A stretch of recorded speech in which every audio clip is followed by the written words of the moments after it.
Assalamualaikum warahmatullahi wabarakatuh. Saya Najma Kamila dari kelas IHC 5 dengan NIM 090. Pada video kali ini, saya akan menjelaskan tentang hukum anti monopoli dalam hak kekayaan intelektual. Hukum anti monopoli dan hak kekayaan intelektual itu seringkali berinteraksi dalam konteks pengaturan pasar dan perlindungan inovasi, yang mana keduanya itu memiliki tujuan yang berbeda tetapi saling melengkapi dalam menciptakan lingkungan yang kondusif untuk inovasi dan persaingan. Interaksi antara hak kekayaan intelektual dan hukum anti monopoli itu terdapat dua aspek. Yang pertama, monopoli yang dilindungi. Jadi, hak kekayaan intelektual itu menciptakan bentuk monopoli yang sah, di mana pemilik hak memiliki kontrol eksklusif atas penggunaan karya mereka. Monopoli ini dianggap mendorong inovasi. Namun, ketika monopoli ini menghambat persaingan di pasar, hukum anti monopoli itu dapat diterapkan untuk membatasi perilaku tersebut. Potensial konflik ini muncul ketika pemilik hak kekayaan intelektual itu menggunakan hak eksklusif mereka, yang mana untuk menghalangi bagi konsumen.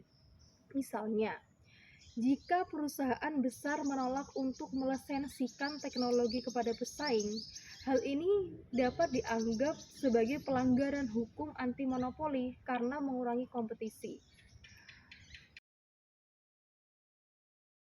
Dalam hukum anti monopoli, yang mana dalam pasal 50 huruf B Undang-Undang Nomor 5 Tahun 1999 tentang larangan praktik monopoli dan persaingan usaha yang tidak sehat itu memberikan pengecualian bagi perjanjian yang berkaitan dengan hak kekayaan intelektual.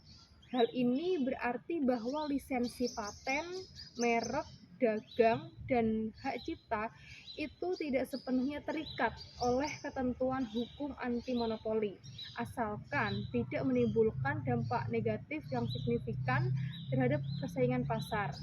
Lalu di sini juga terdapat prinsip fair use sebagai penyeimbang, yang mana prinsip fair use ini dapat digunakan sebagai alat untuk menyeimbangkan antara eksklusivitas hak kekayaan intelektual dan kebutuhan akan persaingan yang sehat. Dengan menerapkan prinsip ini, penggunaan karya intelektual itu dapat dilakukan secara wajar tanpa melanggar hak eksklusif pemiliknya, sehingga tetap menjaga dinamika pasar. Nah, jadi dapat disimpulkan bahwa hukum anti monopoli dan hak kekayaan intelektual itu mempunyai peran yang penting dalam menjaga keseimbangan antara perlindungan inovasi dan persaingan di pasar. Penerapan yang tepat dari kedua hukum ini itu diperlukan untuk memastikan bahwa inovasi itu dapat berkembang tanpa mengorbankan kepentingan konsumen dan pelaku usaha lainnya.